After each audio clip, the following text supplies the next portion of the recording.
今仔民进党赖清德甲萧美琴是去花莲头一届做伙举办造势活动，遐除了是萧美琴演过拍拼的选区，嘛是国民党的大票仓，伊希望会当争取民众的支持。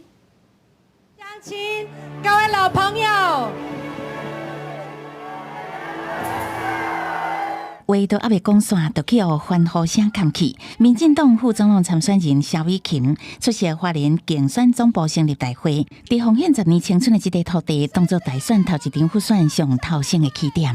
这一条路的起点，我的第一场造势活动还是在我深爱的花莲，我全力来支持在世界上架台湾。美国的拜登总统找日本，找韩国。 找 G7， 找欧盟国家一起来关心台海和平的稳定。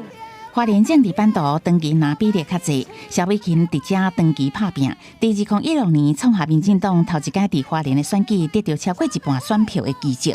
赖萧配正式起行，就为花东开始。那赖萧花莲竞办成立，赖清德嘛到台东鹿野圣安宫来参拜，佮捧出政策牛肉，强调教育平权。